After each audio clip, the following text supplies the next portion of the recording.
Well, I wanted to certainly be respectful of Winnie's time because she's busy student doing a lot of work and has graciously shared her time to talk to you about her experience in the preservation program. But Winnie, if I could just have you just generally share what your experience has been like in the historic preservation program in general, and share a little bit about what your dual degree experience has been like, because of course you have another home in planning as well. Sure. Yeah. So as Jeremy said, I'm a second year dual degree. My experience in preservation is a little bit unique. I got my bachelor's in historic preservation, so I had a little bit of knowledge coming in. But the one thing I really liked about the program was you get a variety of skills.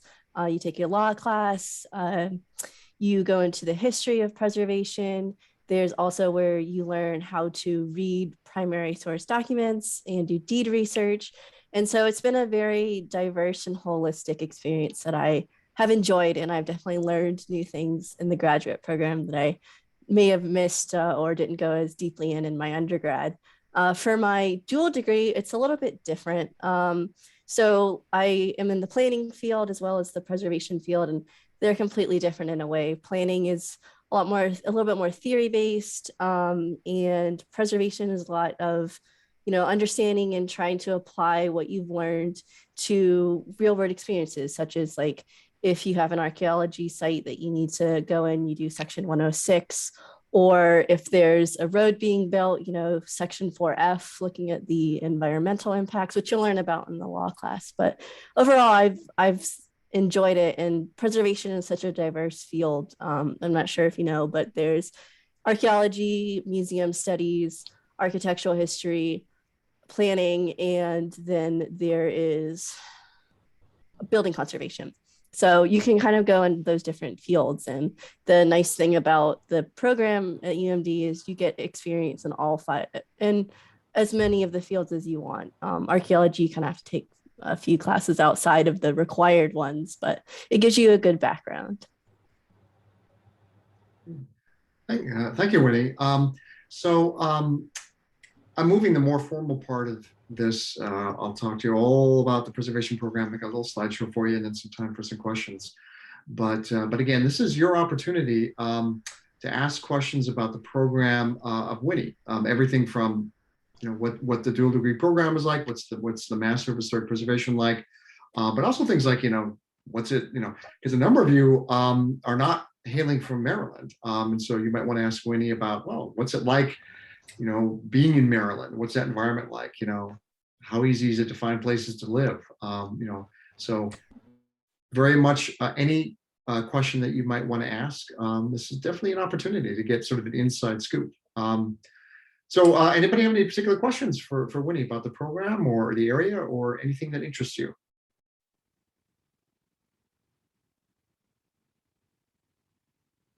I'm also GA, so if you have any GA questions, you're more than I was also an out of state GA my first year. So if you have questions about that, I'm happy to answer those too. Yeah, so GA, a graduate assistant. So about 50% of the students that get admitted into one of our degree programs they are able to get an assistantship of some kind, which is it's about a $9,000 a year stipend. And there's a 10-hour graduate assistantship, so work that you do that results in that stipend. And then you get 5 credit hours each semester that are essentially paid for. And the big kicker is that any other additional tuition that you pay for is in-state tuition rate, which makes a big difference, as Winnie I'm sure knows. But I don't know, Winnie, unless there was does anybody have a specific question? I know Claire had a question in the chat about how many students Oh, are in the program.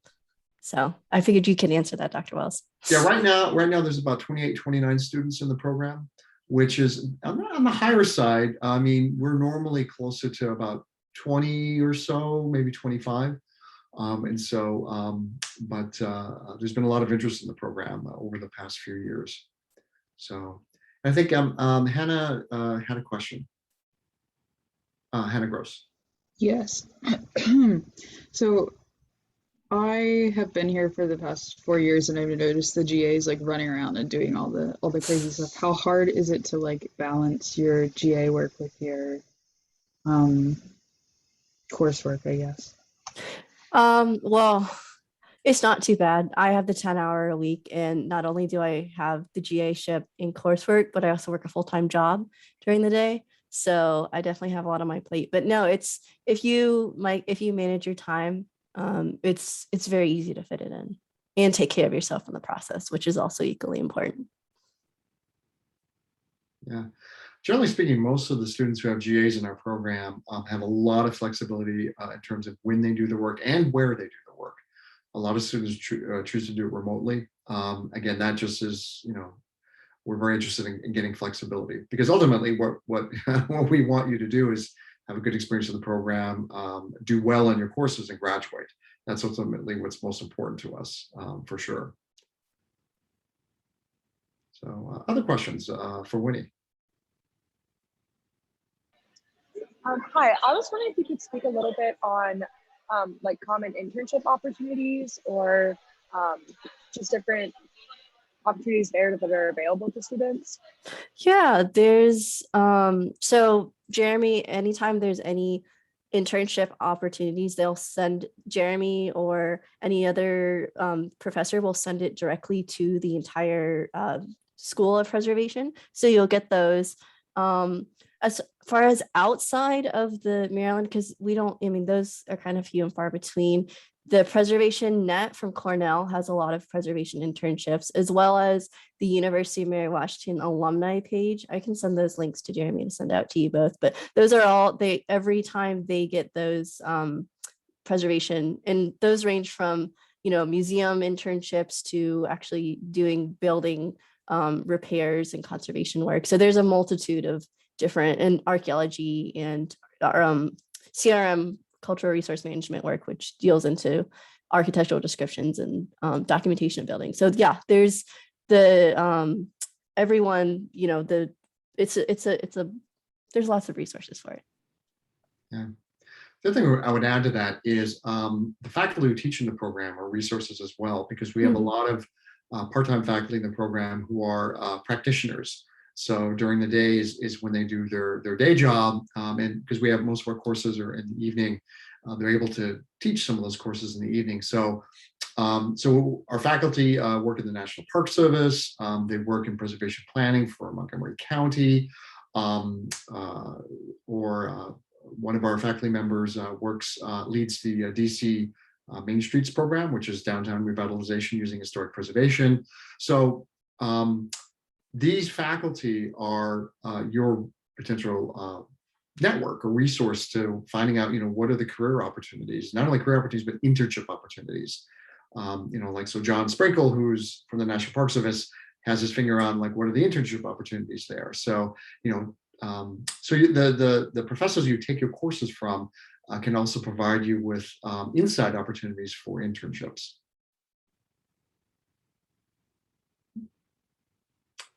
Other questions for Winnie? Well, Winnie, I was something that I think would be a benefit to a few people here on the Zoom call. Would you like to talk about what's it like living in the DMV, as people call it, Washington D.C., Maryland, Virginia area? It's interesting. So I grew up in Georgia, and then I moved to the DMV. Everyone's very bustling. They always have a place to be. In Maryland, the drivers are a little crazier than Northern Virginia. They don't use their turn signals. But overall, I've enjoyed living in Maryland. So my first year was with COVID, so I was, of course, remote and living in Virginia. And then my second year, I was trying to find housing. But for me personally, I didn't want to go super close to campus because all the options were like 5 people in 2 rooms, and like it was a little crowded for me. So I went a little further and went towards Silver Springs and the Fairland area. And it's about a 20-minute drive for me, which isn't too bad. There's lots of easy roads to get to campus. So don't be deterred that you have to be in College Park. There's definitely cheaper opportunities around the area. So yeah, I've enjoyed it. Yeah, it's nice.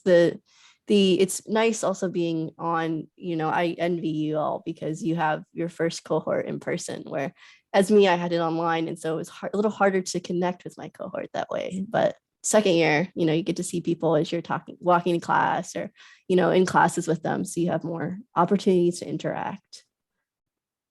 Yeah, for sure, for sure. So yeah, so a lot of our students do live in the College Park area for the convenience, but there is a metro line, train line that serves. It's called the Green Line, that goes into the Washington D.C. area, and through that you can connect to other rail lines, light rail lines in the area. So that you, depending on where you're living, there's also pretty good bus service to most of the Prince George's County, Montgomery County, DC area, which is around the university. A lot of students drive. There's quite a few students that certainly use that as an option, and you can definitely park on campus. There is a fee for it, but you have flexibility so that the closer you get into the DC area, it's certainly the more expensive housing is going to be for sure. The further north you get, generally speaking, in Prince George's County and Montgomery County, it gets a little less expensive. So there are options. There's on-campus options certainly as well. So, yeah, I'm crossing my fingers. You may not be affected by this because it's going to be a few more years, but there's a purple line that is going to connect east-west, which will offer even more opportunities to be able to commute across the counties, which we've not been able to do before. But so there's a very strong commitment to public transportation in the area. So, any other questions for Winnie? I guess, how has living close to DC and in this sort of area affected your studies with all of the historic area? Maryland's a very historic area, so how has that affected your coursework? In a way, well, I don't know. I guess to be brief, I didn't know I really liked buildings as much as I do until I got into the preservation program, and I was like, oh my gosh, wow, I really like buildings. So in a way, being around, especially DC, because there is a lot of history there, and especially in Maryland and Virginia as well, you see different building techniques, different materials, different styles. And so it really helps you bring the real world experience into your thing. So in the preservation economics class, the first thing you do is you go out to, for us, we went to Tacoma Park and just look around and see what is a commercial business district, and kind of getting out in there and seeing what it's like on the ground versus what you read. So a lot of it is applicable, and especially in DC, there are always preservation issues of buildings being renovated or demolished. So it's and across Maryland as well. So there's always, it's a field that you can always keep up with, and there's always something going on in it. And so being a part of it, you get to understand while also seeing, the issues and trying to explain why preservation is important. Yeah. And also it's wonderful being in the DC area because there's so many preservation organizations headquartered here, from the National Park Service to preservation advocacy organizations like the National Trust for Historic Preservation, Preservation Action. There's international preservation work here. US ICOMOS, International Council on Monuments and Sites, is the bridge to World Heritage and international preservation work. Kind of unique to the DC area, that we have this concentration here. It does bridge into international practice as well, which is pretty neat. So you have a lot of opportunities. So, all right. Other questions for Winnie? Okay. So if there's no more questions, again, in the interest of Winnie's time, which I very much respect and appreciate that she was willing to share this with you today. So Winnie, you're definitely free to go and go back to your work. Again, I really appreciate you sharing your experience today. Yeah, thank you very much. Of course. Yeah, I'll drop my email in the chat before I leave if you guys have any questions. that you come across as you're writing your applications or things like that.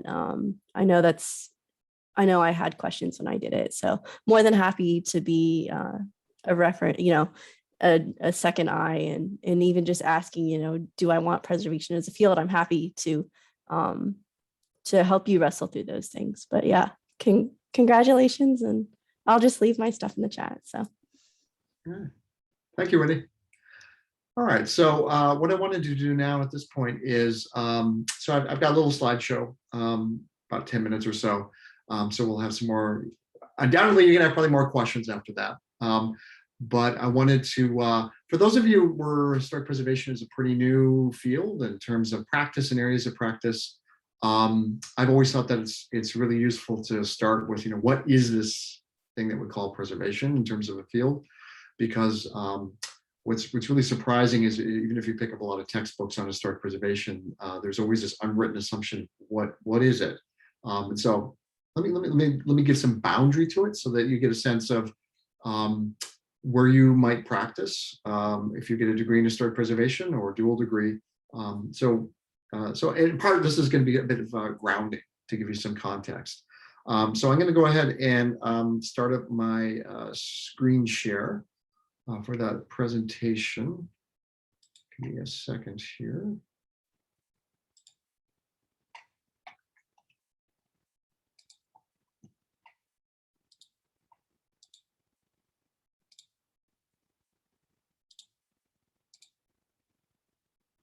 Okay, does everybody see a PowerPoint?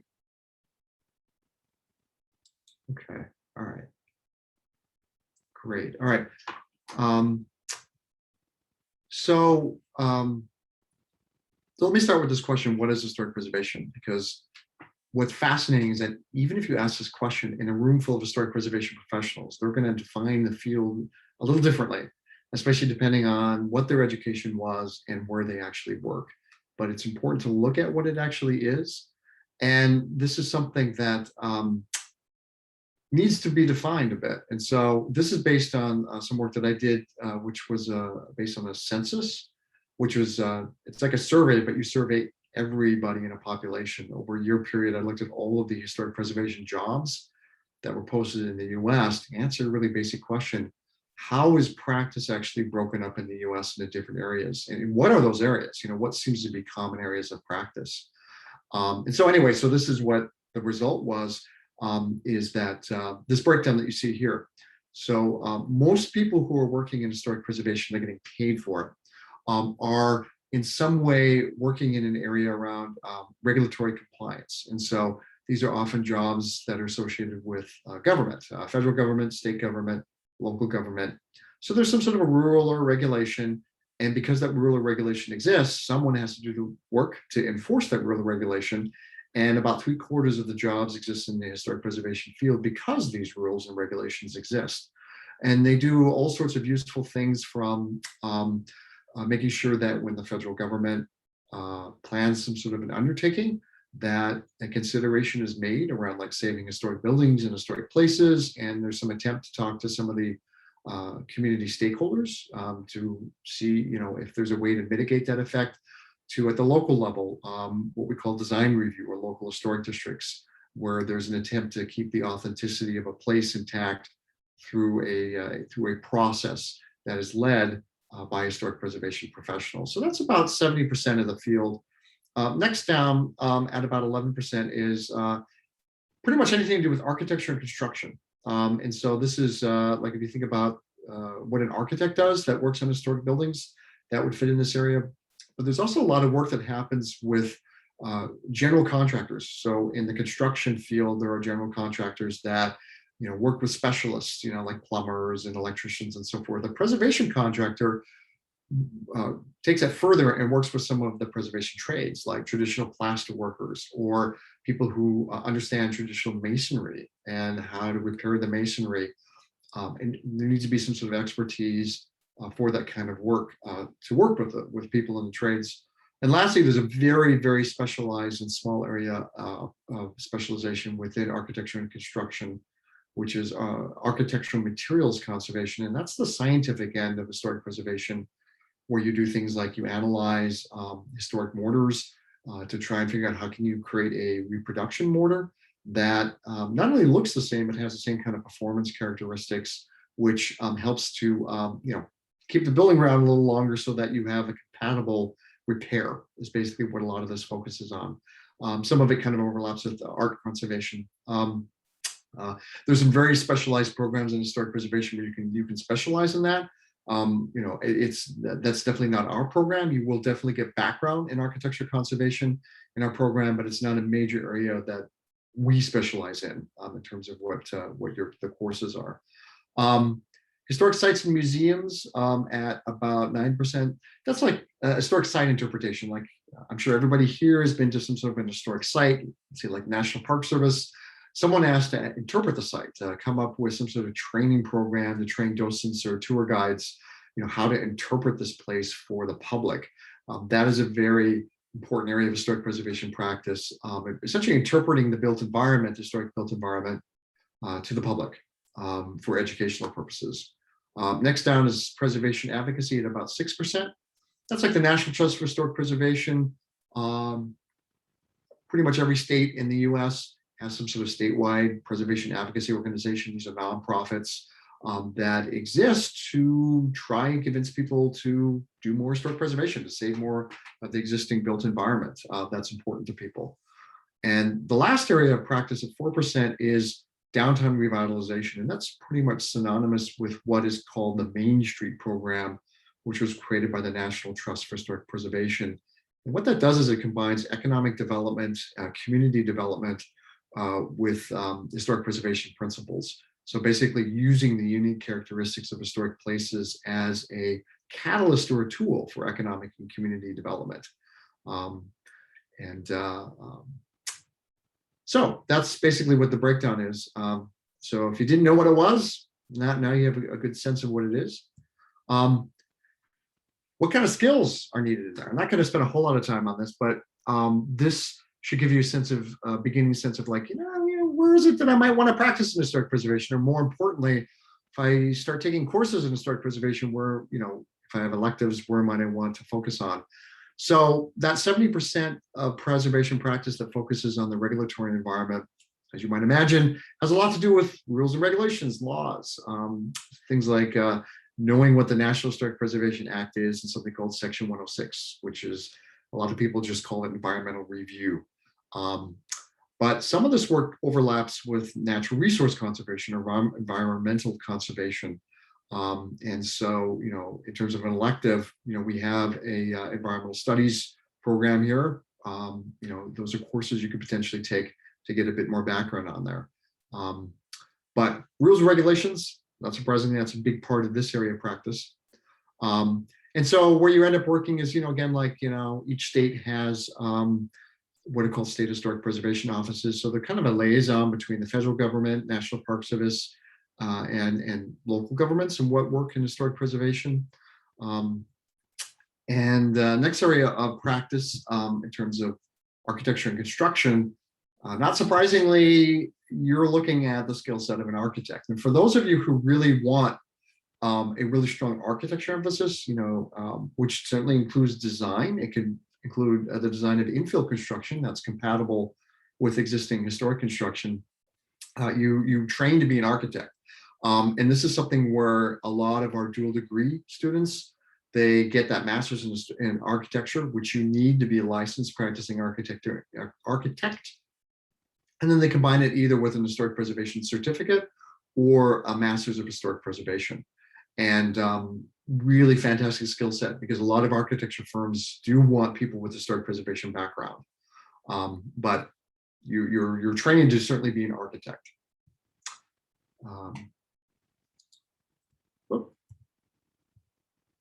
So architecture, materials conservation, these are, I already mentioned mortars analysis. So if, this is like a lot of lab work and so forth, but you learn about traditional methods, materials of building construction. We have a vernacular architecture course, HISP 655, as well as HISP 670, that will teach you this traditional materials and methods of historic construction. This is a process here of something called slaking lime, which is part of making your traditional mortar. And then, of course, design. You'll try and figure out how do you adapt existing buildings that might have historic qualities to them or officially are historic in a way that doesn't destroy their authenticity or impair it? Historic site interpretation, a lot of this is big overlap with something called public history. So understanding how to interpret the past, doing archival research. So HISP 611 is a course where you learn about this archival research, local history research. But you also will, you have to have some skills of working with volunteers and some overlap with nonprofit skills like fundraising and marketing and things like that. And so I like to think of like historic site might include living history where you get to dress up and look like someone from the past, like in a mill in Rhode Island interpreting a textile mill from the 19th century. In terms of preservation advocacy, this area of practice is a lot of overlap with nonprofits, nonprofit management. And we have students that take some electives and we have a public administration program, not in our school, but you can take electives from there. Really nice compliment if you think you're going to be going in this area. Fundraising is a good skill set to have here. So I already mentioned some of these organizations. And then lastly, downtown revitalization. This is the most significantly, strongly, consistently community engaged part of historic preservation practice, where you are a facilitator. Like if you work as a Main Street program as something called a Main Street manager, where you're an executive director, these are small little organizations, you facilitate working with communities. It's very much community-led, community-driven work. Some great examples are the Main Street programs in Washington, D.C., where, depending on some of the areas, you have African-American community members that are leading downtown revitalization efforts using these principles of historic preservation, and they get financial support from the city of Washington, D.C. to do this kind of work. But it is probably the least rules and regulations driven part of historic preservation practice and the most community-led part of practice. I was a Main Street manager in my past, and I still have lots of really, really great memories working with community members in this. So those of you that, if any of that sounds interesting, I'm happy to talk to you more about this. You certainly have some questions. So yeah, Main Street, lots of programs. There's about 2,500 Main Street programs across the country. So you might be wondering, okay, so now you got the breakdown of where nationwide, where preservation practice breaks down. Well, what about the alumni from the preservation program here at the University of Maryland? Well, the breakdown is pretty similar. So our alumni, which includes, they either have a degree in just Masters of Historic Preservation, one of our dual degree programs. About 68% of them work in the regulatory environment, 13% in interpretation, 12% in architecture and construction, 7% in advocacy, and there's one or two people that work in downtown revitalization.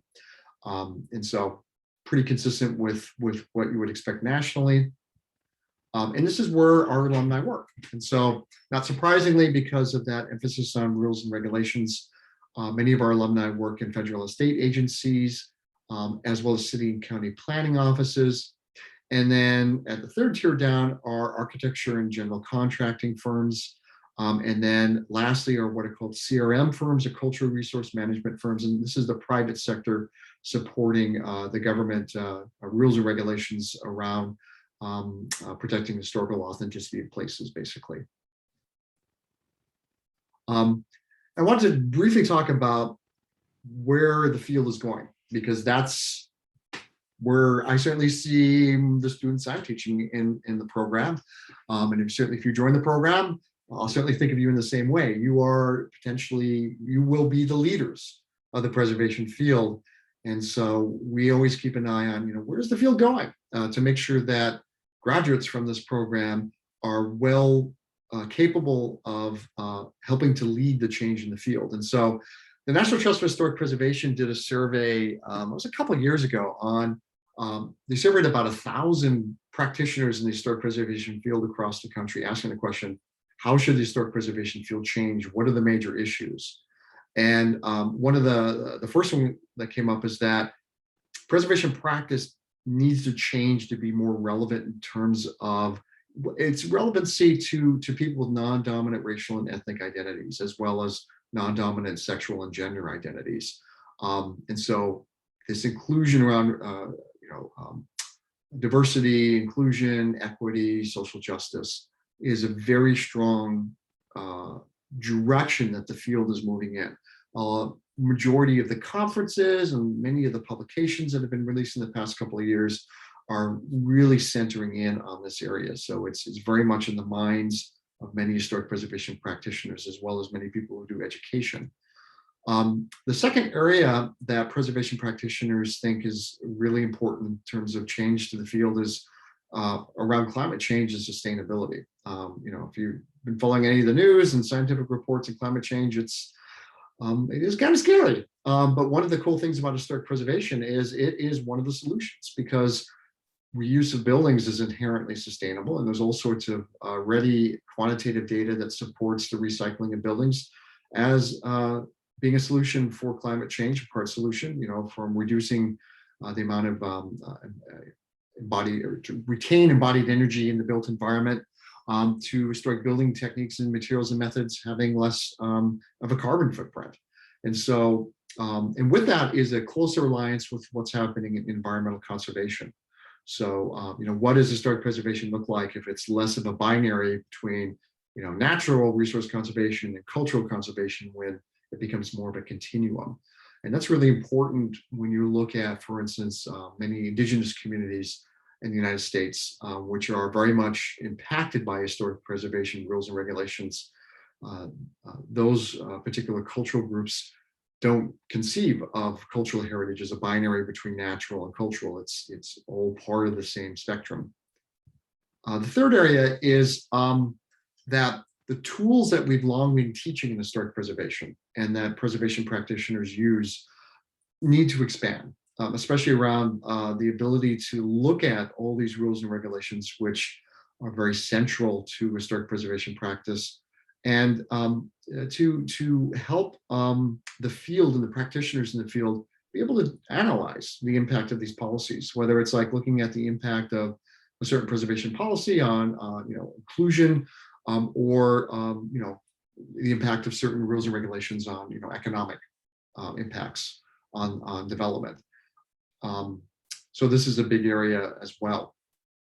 Fourth area that's really consistent is an interest in how do we tell a broader, more inclusive story about what's important about places in the United States. And so this is recognizing that much of the past of historic preservation has really pretty much only told the story of a dominant racial group and marginalized communities, minoritized groups. Their stories have not been told so well by traditional historic preservation. And so we're asking questions in the field, how do we have more inclusive storytelling? How do we pay more attention to giving emphasis to things like oral history, where the stories of communities may not be written down, but they've been shared for generations. And the stories that people tell in these communities, we have ready tools to access that information. And we just need to basically make sure that people know how to use that and that information and tell stories, and do it in a way that's respectful of the communities that you work with. And then lastly, affordable housing, which is all the built environment disciplines are really interested in this. There's a huge affordable housing deficit in this country that's not getting any better, unfortunately. And historic preservation has a potential to help benefit the availability of affordable housing, especially things like it's pretty common to pair financial incentives for historic preservation with things like the low-income housing tax credit to make more of this kind of housing available to people. But more work really needs to be done around this, and arguably a lot of policy change needs to happen in the field. But these kinds of changes are the things that we talk about in this program, and the courses that you take in this program. We're very much in touch with what's going on in the field. And again, to make sure that you know what's going on in the field, so that the things you're seeing on here, you potentially have a future in contributing to these areas. Certainly if that's an interest that you have. getting into the nitty gritty for the coursework that you take. So this is the standard coursework for the Masters of Historic Preservation degree. The dual degree programs, the required courses are pretty much the same. But what this looks like, for the first term, what you take is an introduction to historic preservation course. You learn how to do local history research. You understand about vernacular or everyday building techniques. You do learn some high style architecture terms and terminology, which is still often required in terms of much of the practice of preservation. HISP 680 is preservation economics. So learning about that intersection between how saving places can actually help in economic and community development. In the second term, you learn about preservation planning, and that's a lot about learning about how to do effective community engagement. HISP 635 is understanding more about how to make historic preservation more relevant to communities that consist of people with non-dominant identities. HISP 640 is preservation law, which is very central to what we do in this field. HISP 670 is learning about architectural conservation. And then in the third term, so you have a required internship that you take in the program. It's a little different if you do a dual degree in anthropology. You still have to do an internship. In the third term, you take what's called a preservation studio workshop, which involves a lot of community engagement in terms of it's a bridge into practice where you're applying what you've learned in the program with an actual real world client in intersection with identified community or communities. And then you start working on your final project, which is, it's not like a thesis, it's more like an applied thesis, and it's like a mini applied thesis is a way of thinking about it. We definitely encourage you to think about working with an actual real world client on that kind of work. And then in the last two terms are where you do you can do some electives. And then in the last term, in addition to finishing up your final project, you take a 2-credit course on professional practice in historic preservation, which basically essentially fills in the knowledge gap that you haven't learned in the other courses in terms of like applied practice and preservation, what it actually looks like. And then this is a list of our dual degree programs. They'll have different criteria, certainly, in terms of the courses that you take. We have lots of information online for what these curricula look like. But again, the most popular ones for students are community planning and historic preservation, architecture and historic preservation, and applied anthropology and historic preservation. We've had one student that's done the historic preservation and real estate development degree. We have yet, because it's very new, had a student who's done the dual degree in history and historic preservation. We've not yet had a student do historic preservation and landscape architecture, and historic preservation in American studies is also very new. It was only approved last year.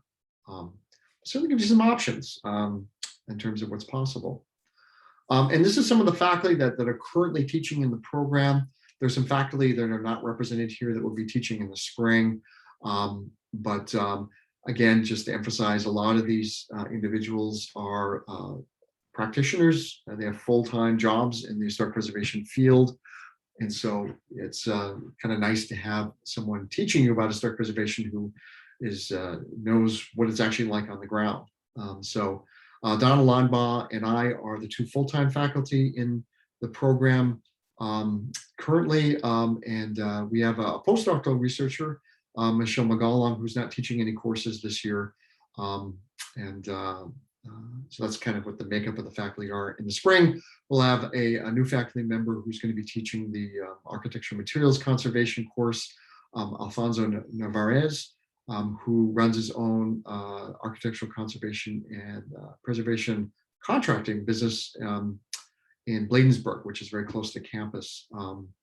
And Rhonda Sienkiewicz, who is a doctoral student.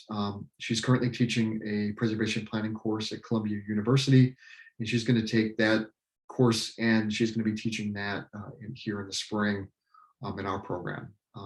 But give you, again, a sense of the faculty in the program. And who's teaching. So that hopefully gives you a bit broader perspective on what our program is like. And so we have about 15 minutes or so for any last questions or anything that you'd like me to explain, or so the time is yours, however you'd like to use it.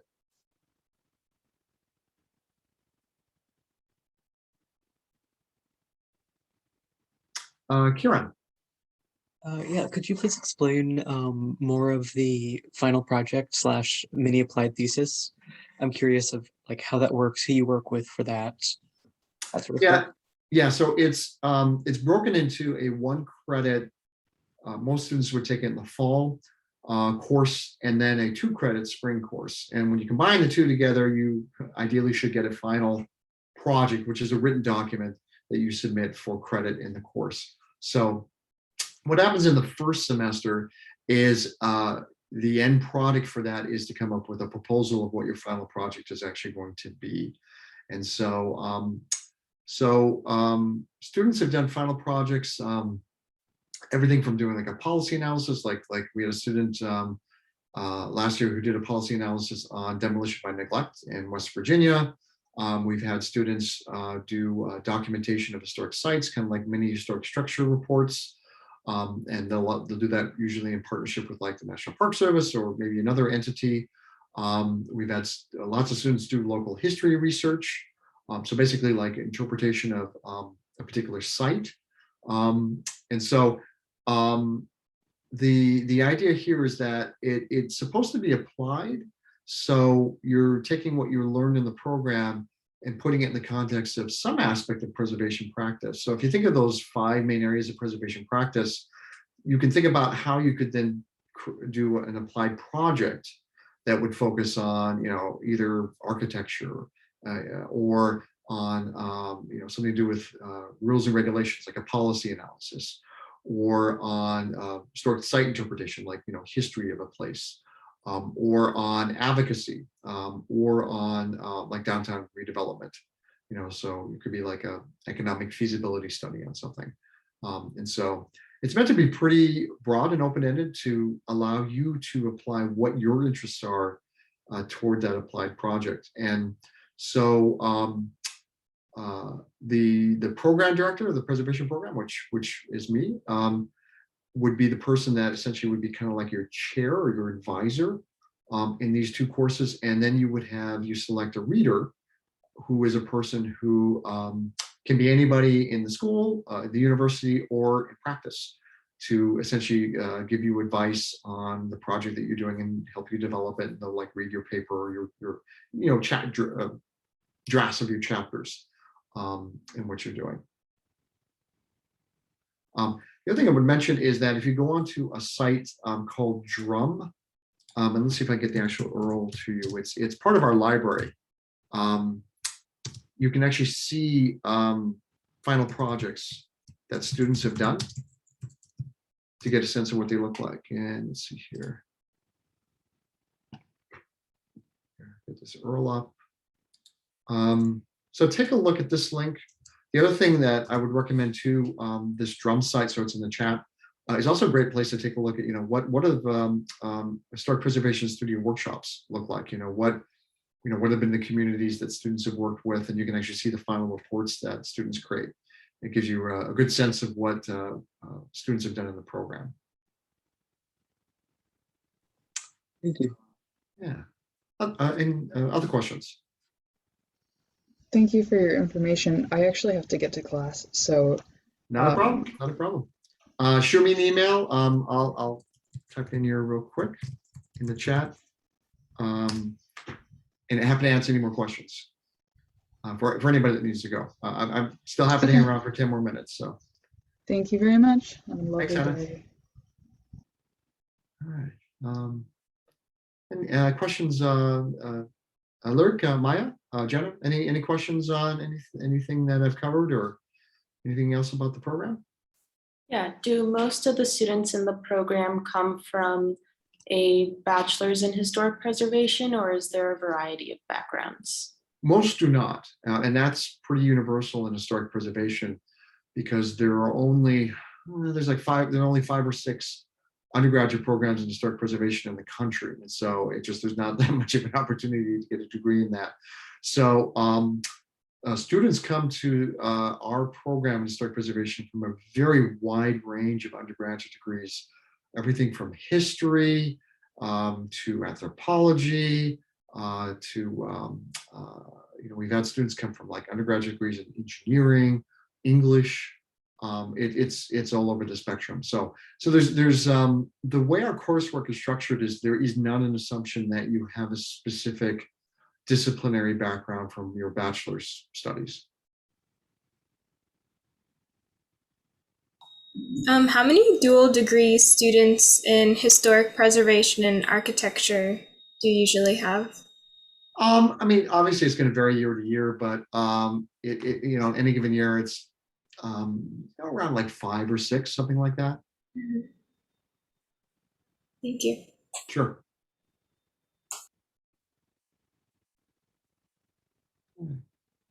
Any other questions? So I'm actually kind of curious. So for those of you on the call, where do you see yourself practicing in historic preservation? Where right now, where might your interest be in terms of you go through this process, either 1 degree or 2 degrees, 2 years, 2.5, 3 years of studies, depending on what your choice is. Where do you see yourself practicing? Where would you like to be?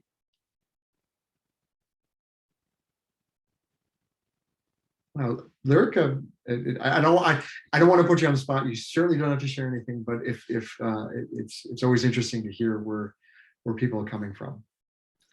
Right now, I'm interested mostly in the architecture and construction area of material conservation, as well as the advocacy. Gotcha. Okay, great. Yeah. By the way, in terms of internships, because that was an earlier question that someone asked. Really the wonderful benefit, another benefit of being in the DC area is there's a huge number of internship opportunities right here in the area. You can actually do internships not only in the country, but even internationally if you want to. But there's a lot of architecture firms and contractors that specialize in historic preservation. So, because you always want to think in terms of, aligning whatever that internship is in the program with what your career interests are. And there's lots of opportunities for that here in that area of construction, and architecture design and the DMV area, as we say. So how about you, Maya? I have an architecture background. I'm in the Bachelor of Science program at UMD. I'm going to graduate next semester. I was just interested in the dual degree program with architecture, and I might find a firm that kind of focuses on historic preservation. And I was thinking of looking at firms in DC. I remember you mentioned that like some firms have prefer people with historic preservation background. So that's an option for me. Yeah, absolutely. The other thing that I often tell architecture students who want to do a dual degree in architecture and historic preservation, certainly having a dual degree in both. I mean, you absolutely have to have a master's of historic preservation to be able to practice as an architect, because you need to be licensed. So that's not an option to change that. But certainly having a full master's of historic preservation as well is advantageous. But what you're going to find is that in the field, a lot of people who have very successful architectural practices end up getting a certificate in historic preservation. And we do have that as an option in our program. So you have to be admitted into one of our degree programs in the university, not just in our school. Once you get admitted into the degree program, you apply directly to us for the certificate in historic preservation. And what that means, it's 15, 16 credit hours. You get core courses in historic preservation that you absolutely need as a practicing architect. And it takes less time and it takes less money. And it can certainly position you very well and to be a preservation architect. So that's something that is certainly worth considering. It's especially, it's not like time and money grow on trees. So those are things to certainly keep in mind. So All right. Kieran, what about you? Where do you see yourself going? Yeah, so I'm really interested in site interpretation. I have a background in museum studies, anthropology, and history. So the idea of that's really exciting to me, but also I'm just interested in sort of learning more about where a master's degree in historic preservation can take you regarding regulations and compliance work. I took a course in CRM archaeology recently, and I enjoyed it, and so I'm interested to learn about kind of the differences between that work in archaeology and that work with more architecture-based historic preservation goals. So. Yeah, no, understand, absolutely. Speaking of certificate programs, if you haven't come across it, American Studies has a certificate in museum studies, and a few of our historic preservation degree students in that program have taken that certificate. And so that's a nice combination if you see yourself definitely going into more museum or site interpretation world. So it's certainly an option. And there is some overlap in terms of, we call this dual dipping in higher education, where one course will count for like a certificate and a degree. So, that's again important in terms of that time and money equation. So, yeah. All right. Any last questions? Anything that I can put a little light on in terms of what your curiosity about the program is, or even just generally the field or the DC area? All right. Well, you know how to get a hold of me. Happy to answer any more questions. Certainly happy to have another chat one-on-one if you'd like as well. But appreciate you taking the time to investigate the program here at the University of Maryland. And wherever you end up, I wish you much luck. So I think, you've all shared some really cool directions that you have an interest in practicing in, and there are definitely jobs out there in those areas. So it sounds very exciting. So, all right. Thank you. You're welcome. All right. Thank you. Thank you. And Hannah, thank you also for helping. Of course. I'm also here to answer questions, but thank you. All right. Bye-bye.